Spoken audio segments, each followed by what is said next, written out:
Welcome to the Council on Strategic Risks Podcast Network, where we discuss anticipating, analyzing, and addressing core systemic risks to security in the 21st century. I am your host, Dr. Sweta Chakraborty. It can be extremely difficult to communicate effectively regarding complex challenges like climate change and nuclear issues. Today, we have two guests who know this well and who have excelled at meeting the challenge, Dr. Benjamin Santer and Matt Korda. Dr. Santer is an atmospheric scientist at Lawrence Livermore National Laboratory.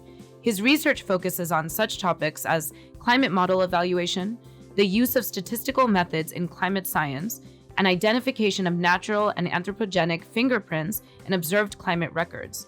Santer's early research on the climatic effects of combined changes in greenhouse gases and sulfate aerosols contributed to the historic discernible human influence conclusion of the 1995 report by the Intergovernmental Panel on Climate Change.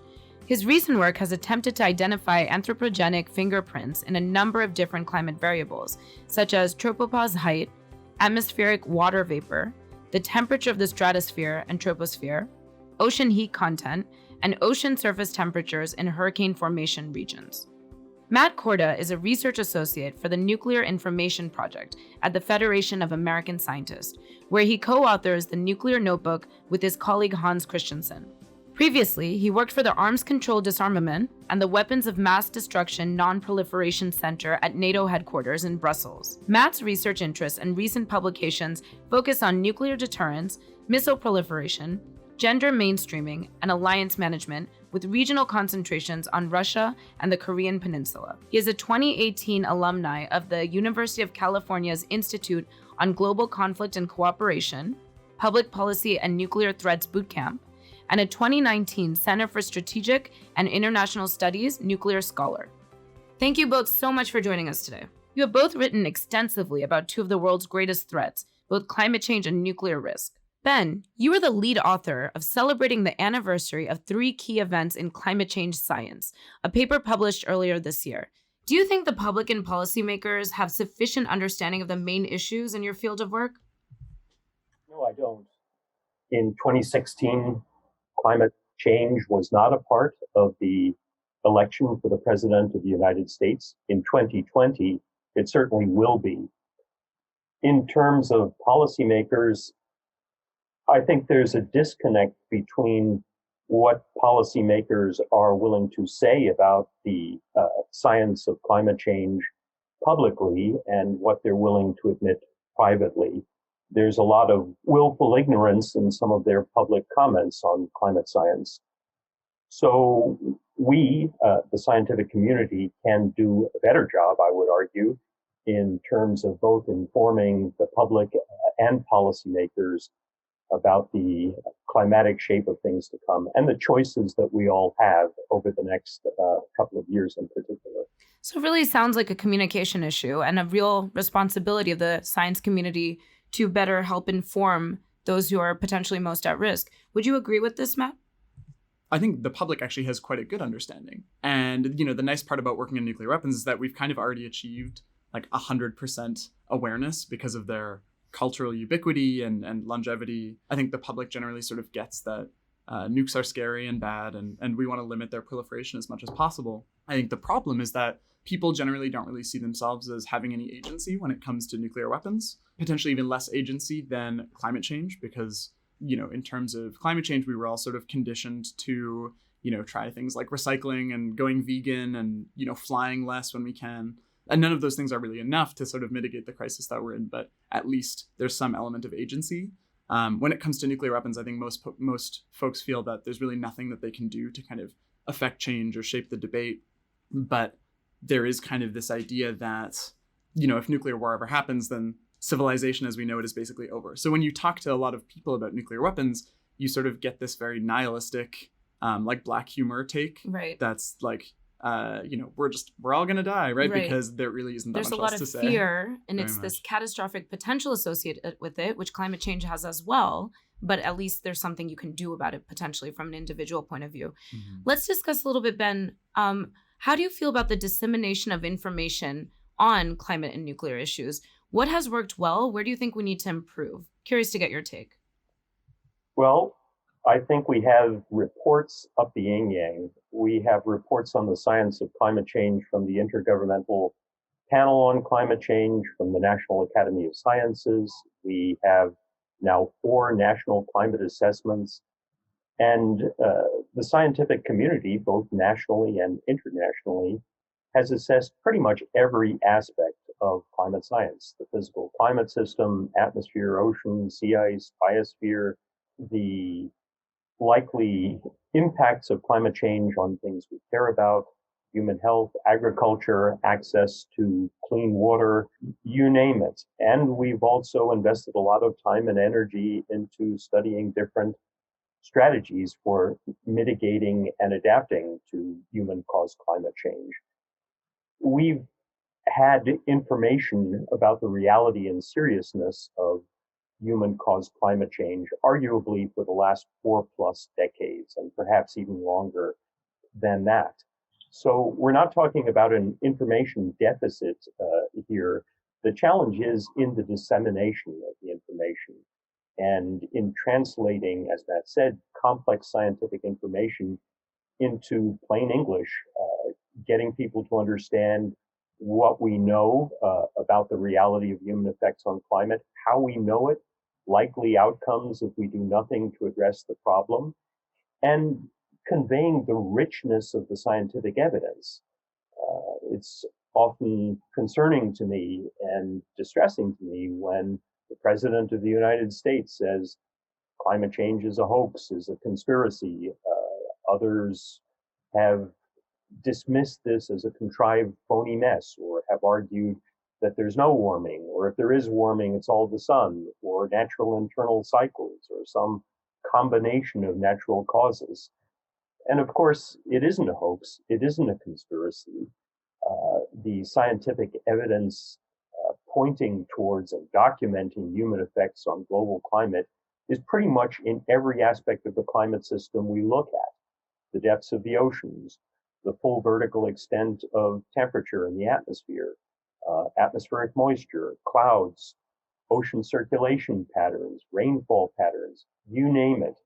We've done the fingerprinting and looked at patterns of climate change in observations and have showed that those patterns of change are inconsistent with natural causation alone, but are consistent with a dominant human effect on climate since the mid-20th century.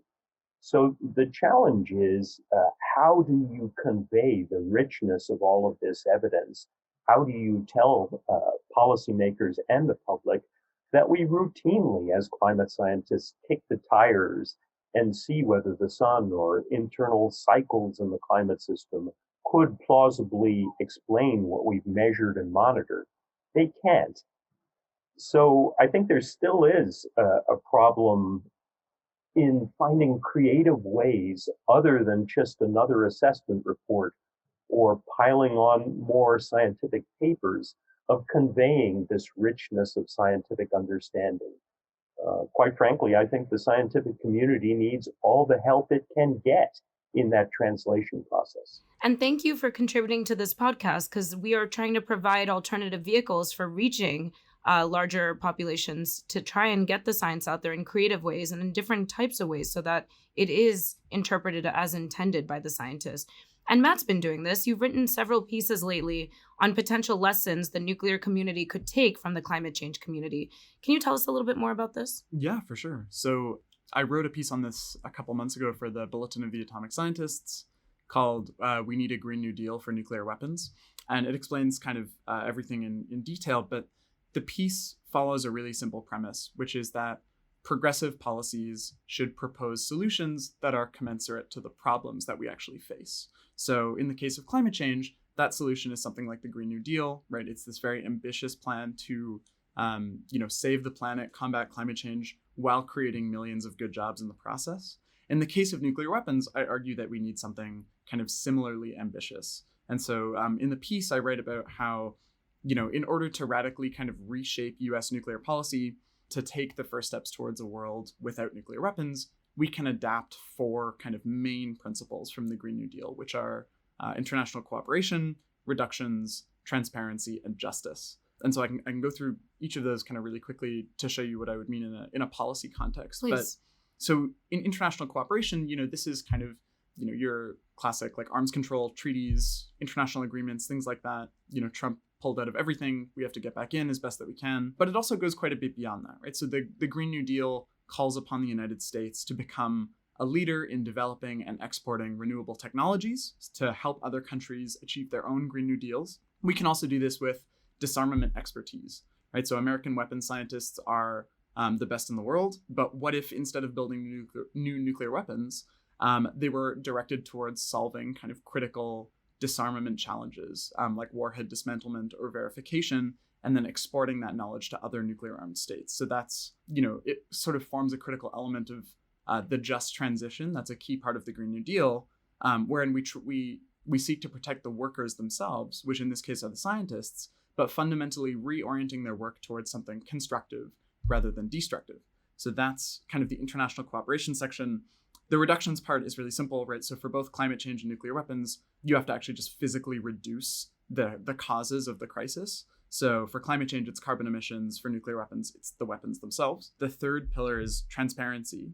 So, when we think about big money items in the United States, like nukes or oil, things like that, corruption is basically legal in the United States. And you can really see it for yourself. It's pretty easily Googleable. There's these great reports that show which companies are involved in building missiles and nuclear weapons. And then if you take that report and then look up public lobbying records of those companies, you can see that, there's a fair amount of companies purchasing congressional influence. The same thing happens with fossil fuels. Sometimes it's even the same companies, right? So to make any kind of headway on reductions, we have to close those loopholes. And then the final part, and perhaps the most important part, is justice, right? So I think, the most important line in the Green New Deal is the imperative to promote justice and equity by stopping current, preventing future, and repairing historic oppression of frontline and vulnerable communities. And so that emphasis on restorative justice is what makes the Green New Deal so uniquely popular and so different from many other types of climate legislation that we're seeing. It seeks to actually repair the damage done by longstanding oppressive policies. And so we can mirror this in the nuclear space. So given that, patriarchal and racist and colonial policies have all contributed to the development of the US nuclear complex, a progressive nuclear policy should kind of echo that Green New Deal moral imperative to discontinue those harms. Great. So. No, you explained that really well, because the Green New Deal has a great buzz term that has now been replicated on a global level, the global Green New Deal. And now you're talking about it from the nuclear perspective. I think it's incredible how far that's gone and how you've taken those concepts and you're able to explain it to the public who's listening to this right now. Ben, you too are translating a lot of this science on a regular basis. You were the co-author of Celebrating the Anniversary of 3 Key Events in Climate Change Science. That was the title of your paper, published earlier this year. Can you tell us a little bit more about it? Why were these events that you highlighted so important? Actually, I was the lead author of this paper, and I decided to write it to take a trip down memory lane and take us back to 1979.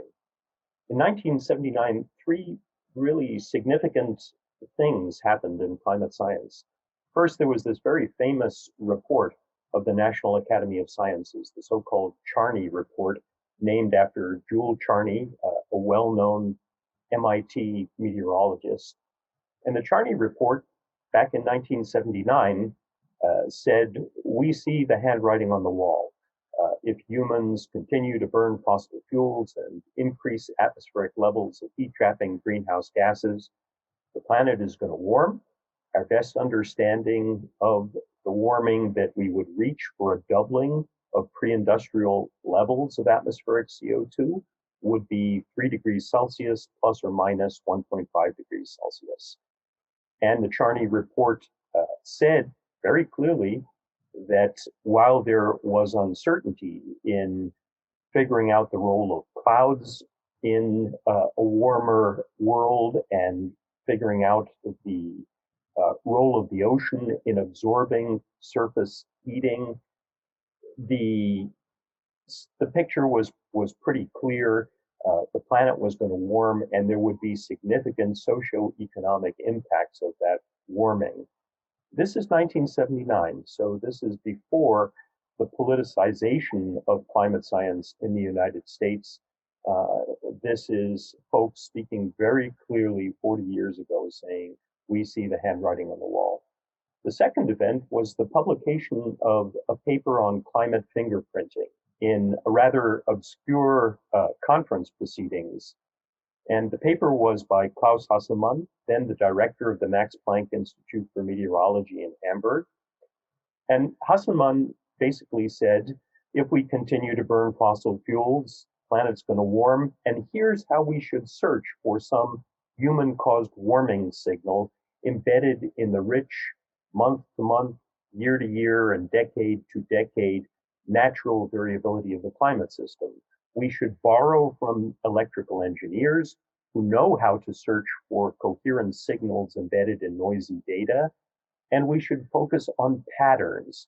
We should probe beyond the average temperature, say, of the Earth's surface and look at complex geographical patterns of climate change, or look at slices through the atmosphere from the surface right up to the stratosphere, or sections through the ocean. We should interrogate patterns, and we know a lot about the patterns of natural climate variability, and we know a lot about the patterns of how climate should behave in response to human-caused increases in greenhouse gases. So let's use that pattern information, said Hasselmann, in order to separate a human-caused warming signal from background noise. The third event was this transition from local measurements of climate to a truly global perspective on changes in our planet's climate. The late 1970s were the advent of the satellite era. And in 1979, we started measuring global scale changes in the temperature of the lower atmosphere, the troposphere, and the upper atmosphere, the stratosphere, from space on NOAA polar orbiting satellites carrying these beautiful microwave sounders that measure the microwave emissions from oxygen molecules. And those emissions are proportional to the temperature of deep layers of the atmosphere. So by measuring at different frequencies, scientists could literally back out the temperature of the entire Earth's atmosphere. It was transformational to go from this local and regional perception of climate to a truly global perspective. So these three events, the Charney report in 79, Hasselmann's fingerprint detection paper in 79, and the advent of the satellite era, were interconnected, we argue in this paper. How so? The Charney report said humans are going to warm the planet if we continue to burn fossil fuels. Hasselmann's paper said, here's how you look for that warming signal in actual data. And the satellite measurements provided the hard data that was required in order to do the search for a human-caused signal. So there was this alignment of the force, if you will, in Star Wars terms, back in 1979. This zeitgeist favored the detection of human effects on climate. And as we point out in the paper, that led to the situation that we're now in, where we see human-caused climate change signals everywhere we look, as I pointed out earlier. And we've done this pattern-based fingerprinting work with satellite measurements, not only of atmospheric temperature, but moisture, ocean heat content, you name it, we've looked at it. And the bottom line story from 40 years of work is that humans are no longer innocent bystanders in the climate system. We're actively changing Earth's climate.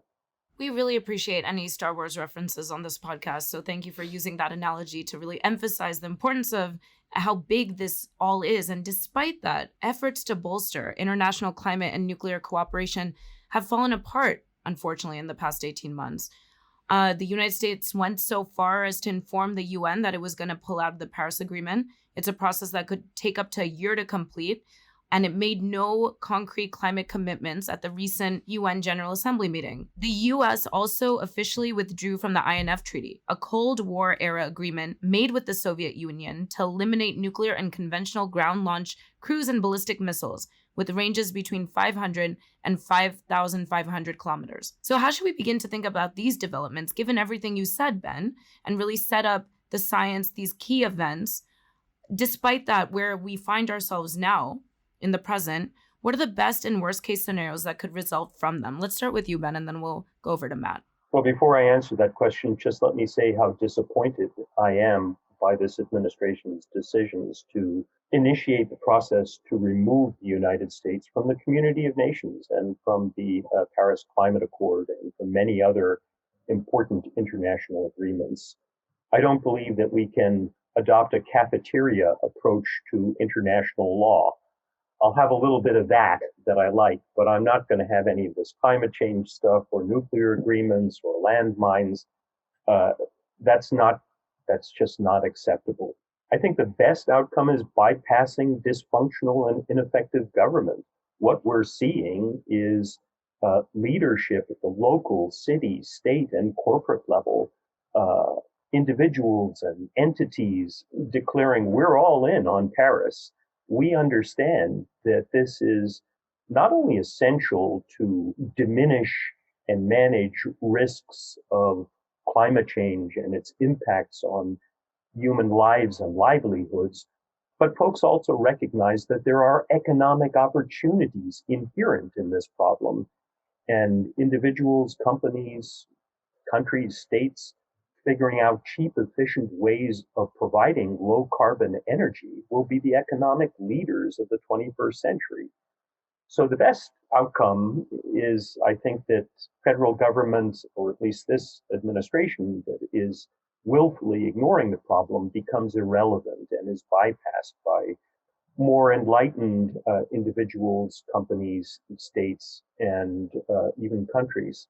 The worst outcome is that our decision to remove the United States from the Paris Climate Agreement emboldens others to follow suit. For example, Brazil's Bolsonaro, India may decide that if we don't take the reduction of emissions of greenhouse gases seriously, why should they? That was always my concern about the administration's plans to remove the United States from Paris, that it would send the wrong signal to the rest of the world. We don't care about this problem, and you shouldn't either. I hope that does not happen. Right. Matt, what are your thoughts on the best and worst case outcomes from pulling out of the Paris Accords? Well, I would say sort of a similar situation. I can speak a bit to the INF Treaty as well, which I would say is sort of similarly very sad, right? So we see it's, as you mentioned, it's the longest running arms control agreement between the US and Russia. It's one of the most successful. It totally banned an entire class of missile system, right? Which is it goes much further beyond where most treaties usually go, right? So it's really ambitious. In the case of INF, it appears that Russia, may have been violating the treaty for at least the past 5 years, potentially longer, but for years refused to acknowledge that first that the missile existed, and then that the missile actually violated the treaty. That all being said, by killing the treaty altogether, the United States essentially freed Russia from any sort of compliance mechanisms that still remained in place. So this goes to Ben's point as well about if one country isn't abiding by the rules, why should any other country? And, in this case, it's kind of the United States removing a critical channel of military and political communication between these two countries at a time when, tensions have never been higher in the post-Cold War era. It also resulted in alienating, basically all of our European allies, all of whom were quite fond of the treaty because it actually banned Russia from deploying missiles specifically designed to threaten their capitals, right? So in sort of a nice way to think about it is when someone breaks the law, you're not supposed to repeal the law, right? You hold them to account under the law. But in this case, the Trump administration chose to get rid of the law. So, the best case scenario, worst case scenario, best case scenario, Russia probably decides that these missiles aren't worth the diplomatic and financial cost of deployment, maybe decides to bargain them away or shelves them in an effort to open up space for a new arms control treaty. Unfortunately, I don't really see that happening. I think what's more likely is the worst case scenario, which is kind of already halfway underway, in which Russia deploys these missiles en masse, which has already happened, and the US decides to develop a similar missile for no real strategic reason except kind of a pathological need to maintain symmetry, which doesn't really make any sense, but they're doing it anyways. And, to kind of fuel the military industrial complex, right? So that which is backing this development of the new missile, arms control prospects dissolve and we kind of kick the arms race into high gear. We're kind of seeing all of that happen right now, unfortunately. Okay, so the climate crisis is terrifying. Nuclear proliferation is terrifying. It gets even more complicated when we try to communicate how these complex risks intersect with each other. For example, is the Intergovernmental Panel on Climate Change special report, which stated that sea levels are rising 3.6 millimeters per year, twice as fast as the 20th century rates. Many nuclear reactors continue to be constructed along these coastlines, for example, in planned projects in Turkey and Egypt. Additionally, nuclear weapon possessing states such as Pakistan and India share water resources that are directly fed by glacial waters that are declining and could cause flooding and eventually lead to water insecurity. This has already caused tensions. So from both of your perspectives and the work that you're doing in climate and nuclear, what do you make of these trends combining? It's scary on its own. Can we say anything slightly relieving to the listeners or no? Let's start with you, Matt. Sure. I'm glad you mentioned India, Pakistan. Zia Mian had a great piece in the bulletin about this. I think it was in 2016 that I think about a lot when, considering how climate change is kind of pushing nuclear armed powers into more direct conflict with each other. And so he writes that, as populations grow in South Asia and agricultural production, increases in agricultural production to meet the needs of that population require more access to water. Right. And so that sort of creates those flashpoints, as you mentioned, and water instability has already played a role in conflicts in that region in the past. But, kind of existing treaties have helped mitigate the worst of it. But, as water becomes more scarce, we might see, a breakdown of treaty compliance, which could lead to, direct conflict. So it's pretty scary. Within the United States, we're also seeing how climate change is affecting things like nuclear weapons storage, the deterrent mission more broadly. So for most of 2019, U.S. Strategic Command in Omaha, which sort of is in charge of directing the entire U.S. nuclear mission, was basically just out of commission because of this like crazy flooding that was going on in the Midwest. And so you can see on satellite imagery for, large parts of the year, the runways at that airbase are just like underwater, right? So there's other instances of, nuclear related bases being wrecked by things like hurricanes or being put in danger by wildfires, things like that. So, we're seeing it both inside and outside the United States. So Ben, same question to you, but also take into account whether or not we can actually think about these two risks together, or are they still mostly in separate stovepipes from your point of view? And is there anything positive here?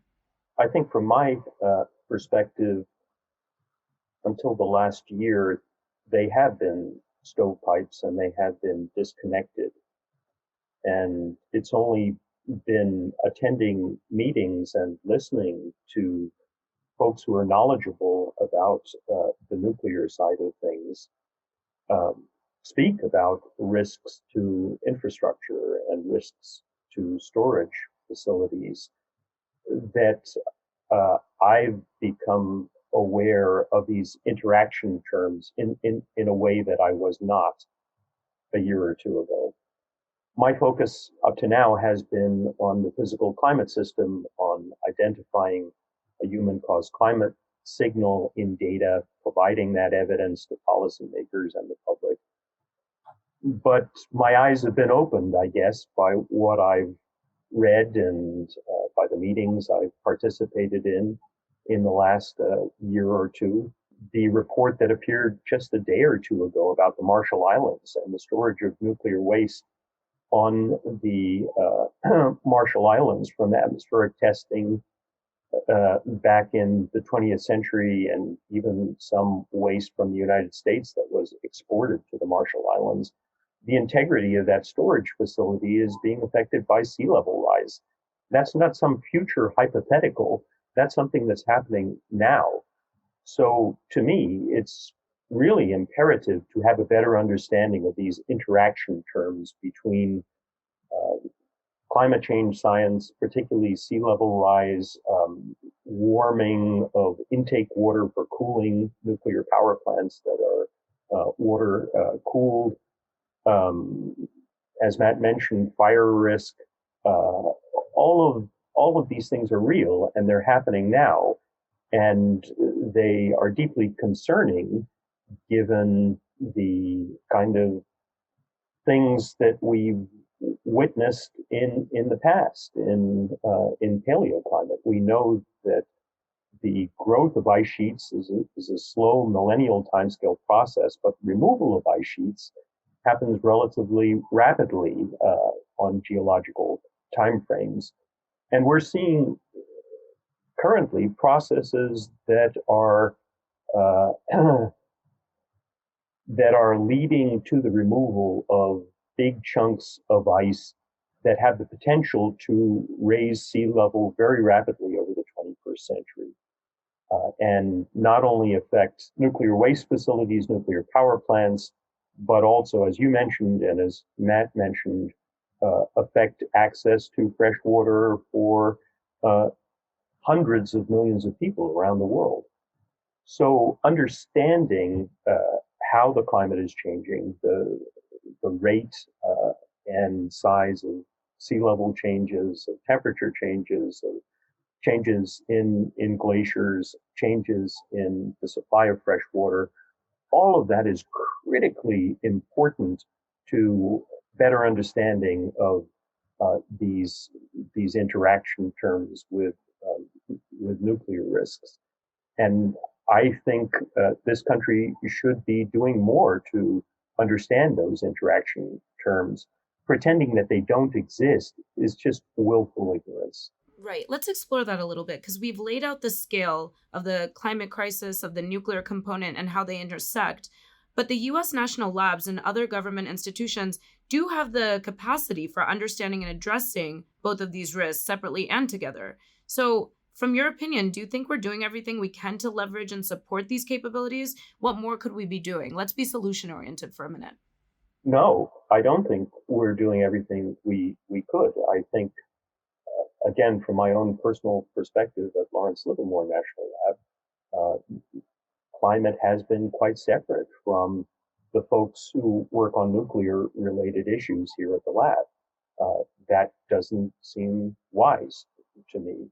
There's tremendous expertise in both areas, and we should be collaborating to better understand those interaction terms. I think in the current political environment, however, that kind of interaction between folks on the nuclear side of things and on the climate side is, if not actively discouraged, it isn't encouraged either. As we discussed at the beginning of the podcast, the administration's position has been that this is not a serious issue, and we do not need to devote resources to understanding those interaction terms. As you may remember, one of the appointees, Professor William Happer, now no longer in the White House, had the charge of sort of reevaluating interactions between climate change and national security. And Professor Happer has made a scientific career out of dismissing the reality and seriousness of human-caused climate change. So when you get that signal right at the top, this is a hoax, a conspiracy, not a serious problem. We shouldn't have national labs looking at these issues. We should discourage people from talking about this. It trickles down, and the challenge, as I see it, is to make sure that these kind of interactions between climate change and nuclear risks get studied, receive adequate attention, even in the face of this willful ignorance that we see higher in the administration. Okay, Matt, over to you. Yeah, I guess, at the beginning of 2019, Congress directed DoD to conduct this study on how climate change was going to affect its military bases. And DoD eventually released this report, although it was actually, I think, the second try, because their first one was returned to them for not meeting the requirements. But they eventually came up with this report that made this top 10 list of, Army, Navy, and Air Force bases that were currently being affected by climate change and were most at risk in the future. It mentioned things like whether they were currently or likely to experience drought or flooding. I think they had wildfires in there. From what I recall, they didn't have hurricanes or tropical storms, so they did leave some things out, but it was a good start nonetheless. But I'd love to see something similar, conducted specifically about nuclear facilities, right? So not just military facilities, but specifically focusing on the nuclear issue, whether it's connected to the U.S. nuclear mission or whether they're civil nuclear facilities. As we know and sort of spoke about before, climate change is affecting nuclear waste storage. It's affecting warhead storage. Things need to be cooled at proper temperatures. It affects reactors. It affects whether planes can take off and land, right? Like that runway that's basically underwater in Omaha, right? That's something that I would love to see, whether it's a study that comes from the labs or whether it comes from DoD. It's something that's very important. So. Well, hopefully from this podcast to the appropriate agencies and government leaders' ears, let's hope. As we come to a close on this episode, I'd like to ask you first, Ben, what are your final thoughts that you'd like to leave our listeners? And then we'll end with Matt. Look, it's critically important to defend the technical work that we do. As I pointed out in discussion of the 3 anniversaries paper, we've known for a long time that by burning fossil fuels, we're changing the climate. And climate change will be the backdrop against which all other important geopolitical events of the 21st century play out. We can't dismiss the science incorrectly as fake news. We all lose if we embrace willful ignorance. So scientists have to speak science to power. They have to continue to hammer home the message. This is real. This is serious. This is happening now. If we don't address the problem, the consequences will be much more dire for future generations. It's inherently unfair, getting back to Matt's issue of equity and fairness, to burden future generations with environmental debt and climate debt they did nothing to incur. It's inherently unfair to, by changing the climate, destabilize the world and destabilize fragile alliances and create the pressure that will force tens of millions of people to move. It's inherently unfair to exacerbate nuclear risks by changing the climate. So let's have a responsible, respectful discussion about risk. In the end, that is the fundamental responsibility of government, to keep its citizens safe from harm. And by ignoring the kind of risks we've talked about on today's podcast, this government is failing in that most basic of responsibilities. Thank you, Ben, and thank you for speaking science to power, as you so eloquently put. Matt? I would encourage everyone listening to try and sort of bring these issues together in their own work, no matter what it is that your issue area is, because not only, as we spoke about today, not only do nukes and climate change really bleed into each other, but they touch basically every other major issue area, right? So it's a health policy issue and a refugee policy issue and economic policy, right? So I think it's time we started taking a more intersectional approach to policy making in general. And, something that I find particularly useful that sort of connects to that is interrogating the costs of what we are giving up when we spend all of our money on things like nuclear weapons, right? So, over the next decade, the United States is going to spend $100,000 every minute on its nuclear forces, right? So we've been sitting here for an hour. $6 million has been spent during that time period. And so, that's a pretty insane amount of money. And whenever you hear kind of ambitious or progressive ideas being floated in political discourse, whether it's something like the Green New Deal or Medicare for All or something like that, there's often an instinct, I think, for some folks in the political establishment to say, how are you going to pay for that? And when you cite that statistic back at them, I think it's pretty difficult to argue that spending $100,000 a minute on nuclear weapons that could destroy civilization is a more worthwhile investment than, ending homelessness or providing, healthcare for people that need it or fighting climate change. So. Thank you for those parting words. And it's great to frame it in that context. I think viewers can really get an idea of just how much this needs to be prioritized and the interdisciplinary nature of working together and collaborating and really getting it done. We sincerely thank you from the Council on Strategic Risk. Thank you, Matt. Thank you, Ben, for your time today and your participation in our working group on climate, nuclear, and security affairs, which is meant to bring all these communities together. So thank you for your time. And for listeners, if you enjoyed this episode, please go back and make sure you hear episodes 1, 2, 3, which did case studies and deep dives into Pakistan, China, and the UAE. And we'll be back again soon. Thank you.